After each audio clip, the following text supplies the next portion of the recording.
बिस्मिल्लाहिर्रहमानिर्रहीम। अस्सलाम वालेकुम नाज़रीन। 6 मई 2024 और जो हमारी वीडियो का टॉपिक है उसका मसला ये है कि आईएमएफ ने कर्ज से पहले पाकिस्तान से बड़ा मुतालबा किया है।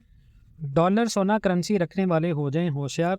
ऐसा क्या हो रहा है कि मैं ये वार्न कर रहा हूँ आप लोगों को कि आपने क्या गलतियाँ नहीं कर रही। यहाँ पर बहुत सारे लोग जो हैं वो गलती कर जाएंगे।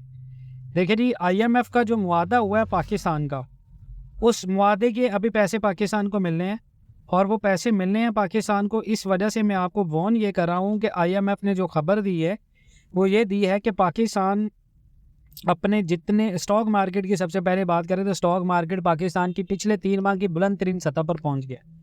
यानी कि पाकिस्तान का स्टाफ लेवल एग्रीमेंट साइन हुआ, उसके बाद इन्वेस्टर्स का एतमाद बहाल हुआ और पाकिस्तान में इन्वेस्टमेंट्स आएगी, ऐसी खबरें दी जा रही हैं। उसके बाद आपने पॉलिटिकल स्टेटमेंट्स में देखा होगा कि जो फजलुर रहमान पीडीएम का हिस्सा था वो अब पीडीएम के अगेंस्ट बात कर रहे हैं। उसके बाद शहबाज शरीफ और पाकिस्तान के जो इस वक्त चीफ जस्टिस हैं उनकी मुलाकात तय हो रही है और पाकिस्तान की मशहद के लिए अच्छी खबर लोग ये बता रहे हैं न्यूज़ चैनल के अंदर कि डॉलर के मुकाबले में रुपए की कदर में इजाफा हो रहा है। और दूसरी तरफ अगर आप देखें तो पाकिस्तान के आईएमएफ ने जो पाकिस्तान से मुतालबा किया है वो ये मुतालबा किया है कि आईएमएफ ने ये कहा है कि जनाब आप अपने मुल्क के अंदर टैक्सेशन रिफॉर्म्स करें। और वो टैक्सेशन रिफॉर्म्स किस तरह की आईएमएफ ने मुतालबात की हैं कि आपने ट्रैक एंड ट्रेस सिस्टम पर अपने कोई कारकर्दगी हमें नहीं दिखाई, लिहाजा आप अपने ट्रैक एंड ट्रेस सिस्टम पर कारकर्दगी करें। अब इससे होगा क्या, आईएमएफ पाकिस्तान से डिमांड ये कर रहा है कि आईएमएफ ने फेडरल बोर्ड ऑफ रेवेन्यू के ज़ेरे इंतज़ाम ट्रैक एंड ट्रेस सिस्टम पर बर्मही का इजहार किया और इसके साथ साथ एफबीआर के तमाम सेक्टर्स पर मुकम्मल इत्तलाक का मुतालबा किया है। आईएमएफ ने कहा है कि मैन्युफैक्चरिंग सेक्टर में भी खुद car track and trace system लगाने का मुतालबा कहा है और निज़ाम में शामिल ना होने वाले यूनिट्स को सील कर दिया जाए। आईएमएफ का मज़ीद ये मुतालबा है जी टैक्स चोरी करने और रोकने और नए लोगों को टैक्स नेट में लाने के लिए नए प्रोग्राम से पहले 4 सेक्टर में ट्रैक एंड ट्रेस सिस्टम का इतलाक किया जाए। आलमी इदारे के मुताबिक पाकिस्तान में खाद जो कि ज़राअत से रिलेटेड है जिसके ऊपर पाकिस्तान इन्हिसार करता है, सिगरेट से रिलेटेड, करेंसी कारोबार के रिलेटेड, चीनी सीमेंट के शोबों में टैक्स चोरी रोकने के लिए मुअस्सर इकदाम पाकिस्तान ने नहीं किए जो वादा किया था। एफबीआर 2 साल में शोबा खाद के अलावा कहीं ट्रैक एंड ट्रेस सिस्टम का इतलाक नहीं कर सका, ये आईएमएफ ने पाकिस्तान को कहा। अब यहाँ पर बहुत सारे लोग न्यूज़ फैला रहे हैं कि पाकिस्तान के अंदर इन्वेस्टमेंट्स आ रही है, पाकिस्तान के अंदर डॉलर का रेट कम हो जाएगा, जो कि कम हो रहा है। लेकिन सर आप ये बताएं कि आपके मुल्क के अंदर जब डॉलर 278 पे आ गया, आपकी पाकिस्तान के अंदर हमारी जो अफवाज पाकिस्तान है उन्होंने एक अच्छा काम किया, लेकिन जो उन्होंने डॉलर्स रिकवर किए वो कहाँ पर है। उसके बाद आप ये देखें कि डॉलर रिकवरी के बाद डॉलर को 278 पे हमने कैप कर दिया। ये वक्ती तौर पर आपको करेंसी जितने भी लोगों ने रखी हुई है, यूके पाउंड में है, आपकी यूरोज़ में इन्वेस्टमेंट है, उसके बाद आपकी डॉलर्स में है या किसी भी करेंसी के अंदर इन्वेस्टमेंट है, ये ट्रैप करने के लिए हुकूमत जो इस वक्त बनी है, वज़ीर आज़म और वज़ीर ख़जाना औरंगज़ेब जो इस्लाहात कर रहे हैं वो बेसिकली एक अच्छी रिफॉर्म्स है, लेकिन ये लॉन्ग टर्म प्लानिंग्स में नहीं है। पाकिस्तान में ऐसे कई वज़ीर आज़म, ऐसे कई वज़ीर ख़जाना आए हैं जो हुकूमत मिलते पिछले 6 माह या 7 माह जब पहला टाइम होता है उसमें सारी रिफॉर्म्स करते हैं।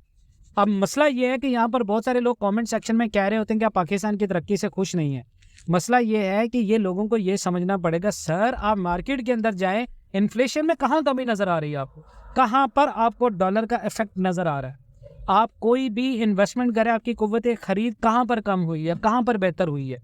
कुव्वत ख़रीद बेहतर होने का मतलब ये है कि आपके पास पहले 20,000 पे जब डॉलर 300 पे था, वो 20,000 में जो चीज़ें आती थी वो 15,000 में आनी चाहिए, लेकिन आपकी वो चीज़ें अब 25,000 की हैं। तो अल्टीमेटली डॉलर को कैप करने का मकसद पाकिस्तान के अंदर ये समझा जाता है कि जब डॉलर गिर रहा हो तो हुकूमत बड़े बढ़ा चढ़ाकर बयान करती है कि हमने डॉलर को 300 से लेके आया। कोई ये बात नहीं करता कि हमने इन्फ्लेशन रेट आपका 34 पे था, हम उसको 8% पे लेके आए। कभी किसी गवर्नमेंट ने ये क्लेम नहीं किया और ना ही कोई गवर्नमेंट ये क्लेम करेगी। हमारी जो पाकिस्तान की आवाम का जो हाल है वो आप यहाँ से नोट करें कि इंडिया के शहर दिल्ली में 2000 से ज़्यादा चार्जिंग पॉइंट्स बन चुके हैं। इंडिया 2030 तक 80% इलेक्ट्रिक कार और बाइक्स इस्तेमाल करेगा, जिससे इंडिया को $60 अरब का फ्यूल इंपोर्ट नहीं करना पड़ेगा। मगर आज आप भी वाघा बॉर्डर पे इस बात पे खुश हो रहे हैं कि हमारे वाले जो फौजी हैं उनकी टांगें ज़्यादा ऊपर जाती हैं। तो यहाँ पर आपको ये समझना पड़ेगा सर, हमारा मसला फ़ौज नहीं है, हमारे मसला फ़ौज से नहीं है, पाकिस्तानियों का मसला फ़ौज से नहीं है। हमारा मसला ये है कि हमारे मुल्क के अंदर जो MNAs और MPS की सिलेक्शन होती है वो मेरिट पे नहीं है, या अगर ये मेरिट पे होती है तो जो अपर लेवल पे पोजीशंस हैं वो रिफॉर्म्स के लिए सीरियस नहीं है। तो यहाँ पर आपने ये गलती नहीं करनी, इस तरह के ट्रैप में आके अपनी इन्वेस्टमेंट को जल्दी से मार्केट से ना निकाले।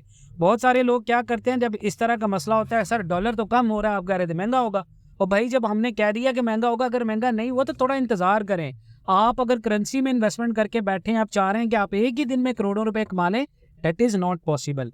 अगर आप गोल्ड में इन्वेस्टमेंट करके बैठे हैं, इंटरनेशनल मार्केट अगर आपको पैसे लेके दे रही है, डेट मीन्स कि आपकी करेंसी 50 रुपये कम हो भी जाए, आप इंटरनेशनल मार्केट के अंदर इन्वॉल्वमेंट नहीं कर सकते।